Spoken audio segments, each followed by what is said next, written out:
Hey, what's up everyone, and welcome back to another edition of the Adam Eisen Show. After some time off in between episodes, I'm back today to officially kick off Season 2 of the show ahead of this upcoming NFL season.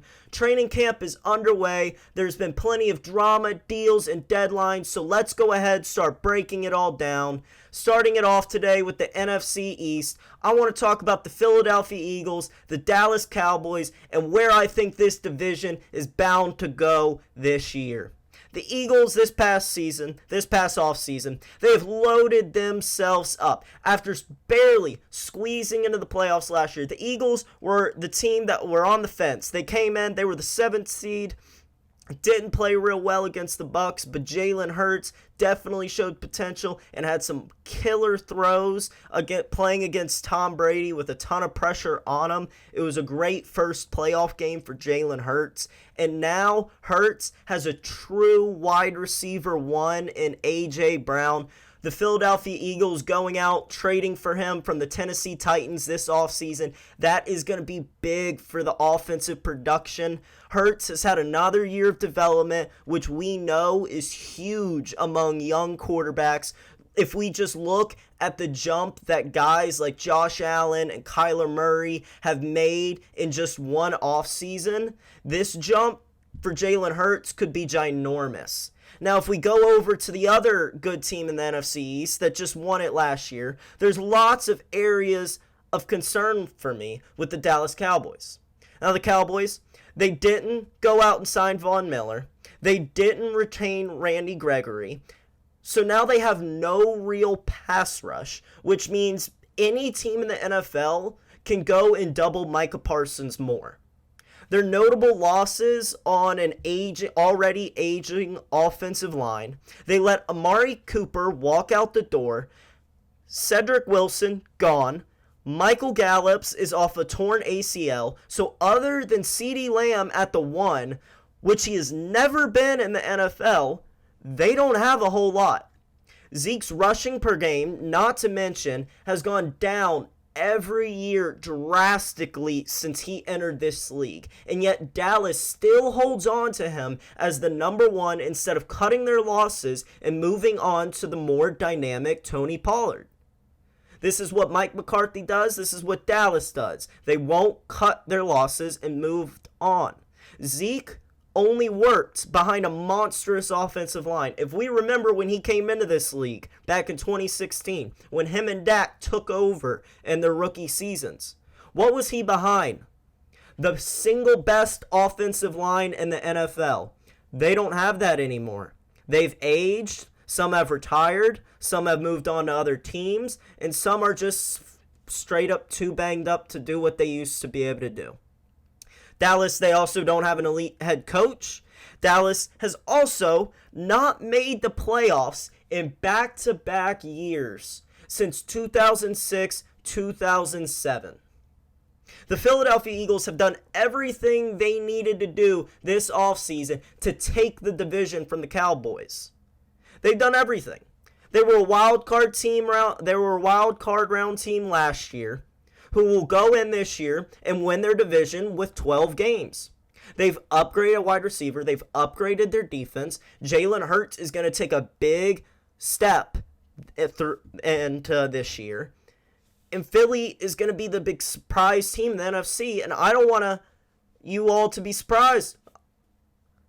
6, 8, 10, 12 weeks from now, I'll be telling you, I told you so, because Philly's finally got the roster put back together from when they won it just a few years ago.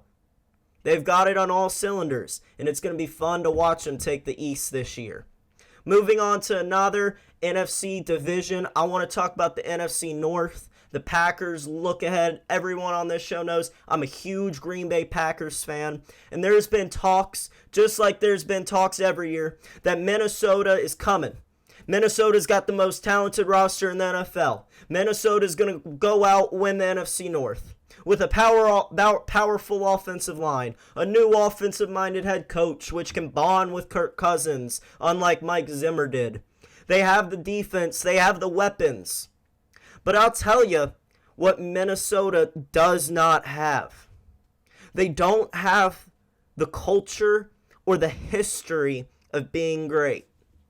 I've heard people for years, especially guys like Mr. Cowherd, say that the Vikings have the most talented roster and that the Vikings this year will beat the Packers week 1 and have the division basically wrapped up by Thanksgiving, which will end up, in my opinion, being comically inaccurate.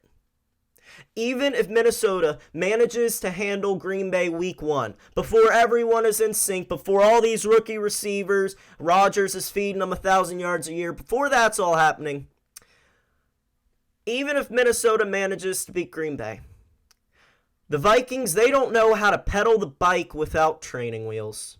We have seen it time and time again. 2015 is the best example.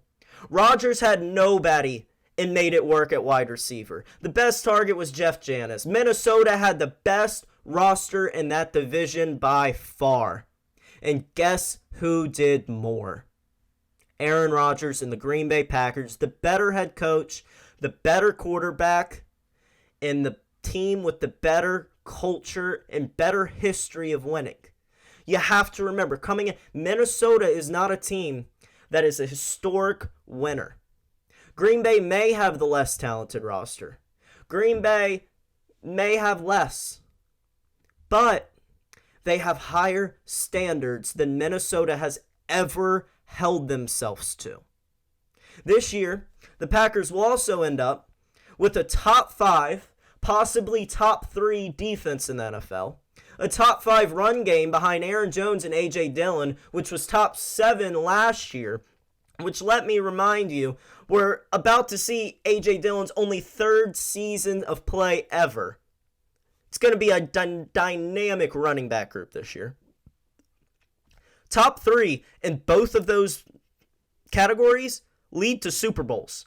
Not to mention, you are pairing it with Aaron Rodgers and Matt LaFleur, who have gone 39-10 in their first 3 regular seasons together. Green Bay knows what to do to win. They have for the entire existence of the franchise, while Minnesota has done nothing except disappoint their fans every season after these so-called professional analysts say that the Vikings have the most talented roster in the NFL and will finally take the North from the Packers, but I'll be the one to sit here and tell you all the truth and burst everyone's bubble. It's the Packers division again this year, and at least while Aaron Rodgers is at the helm, it will stay the Packers division, point blank period. A couple of no-name wide receivers, no name for everybody who's not a Packers fan. I'm telling you right now, guys like Romeo Doubs, they're going to come out and surprise everyone this year. Outside of Green Bay, no one has confidence. The wide receiver room is the only reason to be concerned. It's going to be a top 3 defense, top 5 run game. You got Aaron Rodgers. You got Matt LaFleur. Stop with this crap that Minnesota's winning the division. It's the Packers division, and it's staying that way. Moving on, next topic today, we're going to stay in the NFC again. Jimmy G, Trey Lance, the San Francisco 49ers. This has been a situation now. I feel like I have been talking about this since like episode 15 of season 1. It's been so long. Now, while the organizations in the NFL always want to be looking for the next young guy, and if you have someone like there was with Patrick Mahomes behind Alex Smith for the Kansas City Chiefs, and everybody just knows that the kid is special, you gotta just go for it. But that is not what the 49ers have here in Trey Lance. We have seen him make some impressive throws at camp this year, don't get me wrong. But let's not let everybody forget about the NFL legends at QB and head coach who were coming out and saying this guy isn't ready and he hasn't been performing on a consistent basis like he needs to in practice. They have moved, the 49ers have officially moved on to Trey Lance as the starter, despite in 2 of the last 3 seasons, Jimmy G bringing them to an NFC Championship game and a Super Bowl, both of which he lost in the last couple minutes to the eventual Super Bowl champion, the Kansas City Chiefs and the Los Angeles Rams. Now, this is the Jimmy Garoppolo that Trey Lance is going to have to come in and replace. In the 2021 season, Week 10 through Week 18, the 8 weeks that everybody cares about, it makes or breaks your season. You can go 0-8, you can go 8-0. You can make the playoffs in just those 8 weeks. Those 8 weeks for Jimmy G last year, he was second in completion percentage, second in yards per attempt, and fourth in passer rating among the whole league. Not to mention, he was probably the most loved quarterback among his teammates in the whole league. Trey Lance has to replace the same Jimmy G who has the entire team rallied around him and loving him, and Kittle making jokes and saying that's my guy. And he also has to go out and replace a guy who was a top passer for the last 8 weeks of the year. Oh, and let's not forget about the sheer amount of stars that they have on the offensive side of the ball. Kittle, Ayuk, Samuel, just to name a few. This is not something easy for Trey Lance to walk into. And the 49ers, with the weapons and the stars that they have on the offense and defense, they have a Super Bowl ready roster. Jimmy G may not have had all the intangibles, but he had what you needed in a QB, which was a leader and someone who could do it under pressure. In Trey Lance's first 10 games this season, he is going to face Russell Wilson, Matthew Stafford twice, Patrick Mahomes, Kyler Murray, and Justin Herbert. That is who Trey Lance is going to get compared to. The Trey Lance train could get moved off of much, much faster than anybody suspects, so don't be shocked. This locker room loves Jimmy Garoppolo, porn star Jimmy, and it doesn't look like San Francisco is going to ship him out of town quite yet. If Lance struggles early against these QBs that Jimmy G would put up a fight against and at least get a couple wins, they're going to look for porn star Jimmy magic in weeks 10 through 18. This is a Super Bowl ready roster. Kyle Shanahan's not going to deal with a quarterback who goes 4-6 in the first 10. They were just in the NFC Championship game.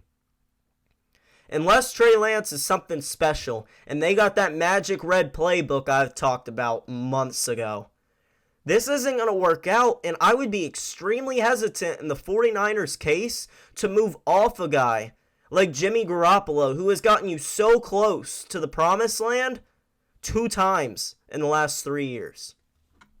Moving on today to the Miami Dolphins, switching over the AFC. It has been a big last couple weeks for the Miami Dolphins. They have gotten a first and third round pick taken away from them. The owner suspended. They were fined $1.5 million.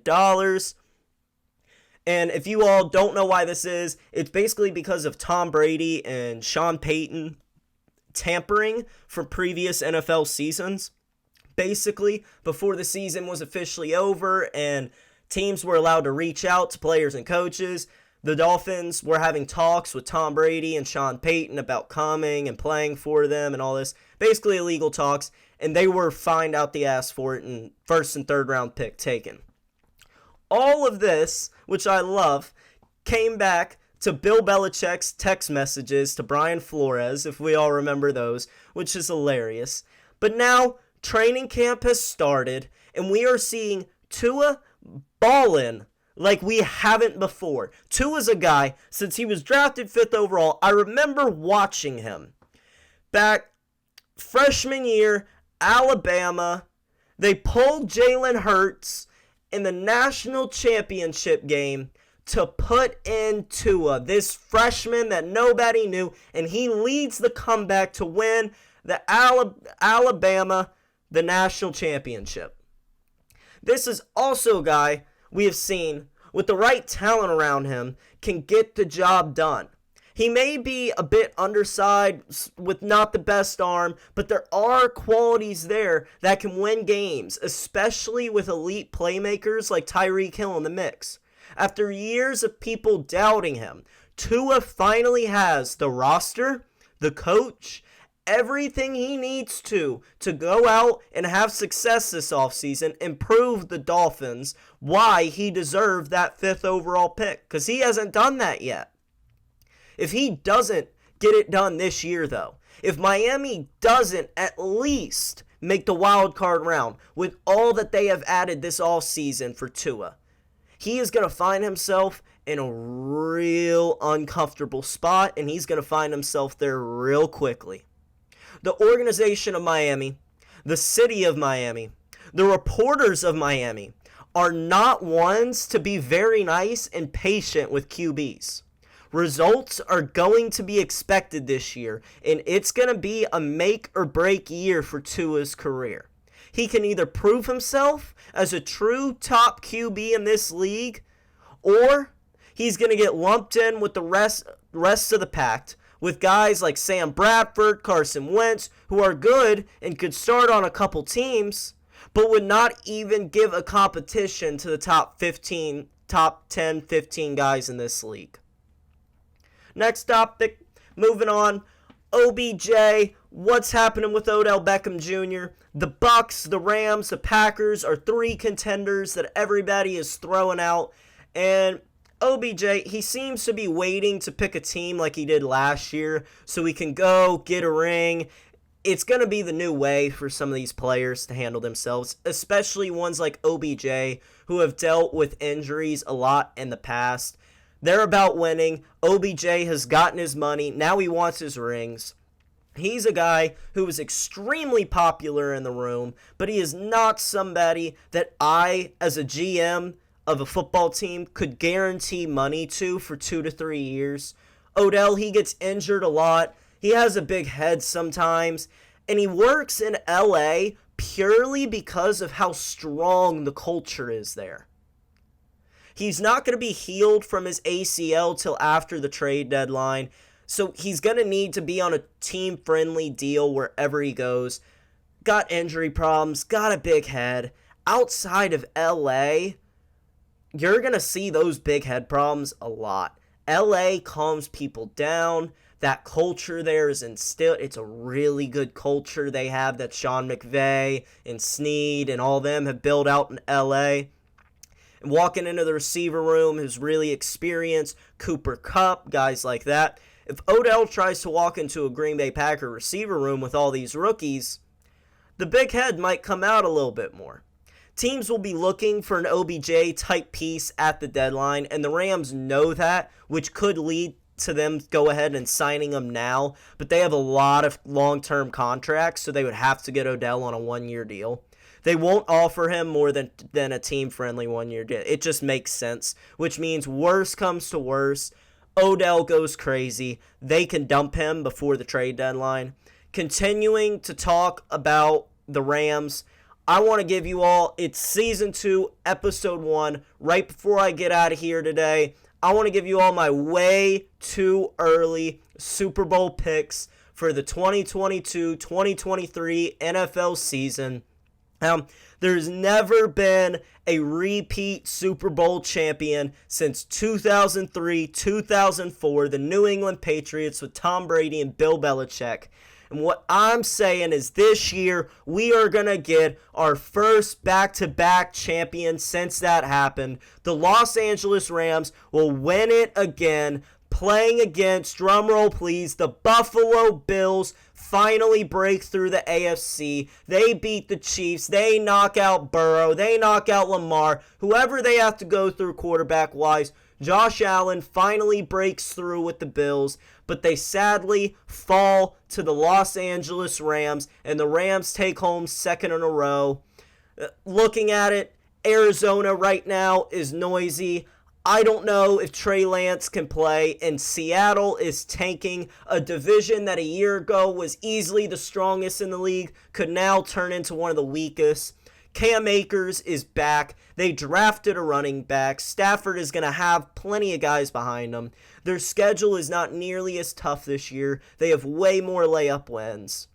And There's straight up, overall, there's way more room for improvement. Matthew Stafford's led the league in interceptions last year. If we think about the close playoff wins, they barely beat the Bucs. They barely beat the Bengals. They barely beat the 49ers. All the playoff games were close. They upgraded their team on all fronts and brought everybody back that they needed to. Wide receiver and linebacker, somehow they just keep getting better at those positions. Allen Robinson and Bobby Wagner, those were two huge upgrades for him. And let's be honest, guys, the NFC is just not as deep and as good as the AFC. The Packers and the Bucs have the shot to knock them off, but both are dealing with injuries and some poor position groups on the roster. If the Packers and Bucs sustain major injuries throughout the year, this could be the Rams conference extremely easily. So you guys heard it here first. About 4 weeks out of the NFL season, my way too early picks. I've got the Rams over the Bills. Obviously, this could change a ton. I'll probably be back week 1 to give you all my new predictions. But until next week, thank you all so much for tuning in to the first episode of Season 2 of The Adam Eisen Show. We are officially back on a weekly posting basis, and will stay that way through the whole NFL season until the conclusion of the Super Bowl. So be sure to subscribe to not miss out on anything sports related. Until next time, peace.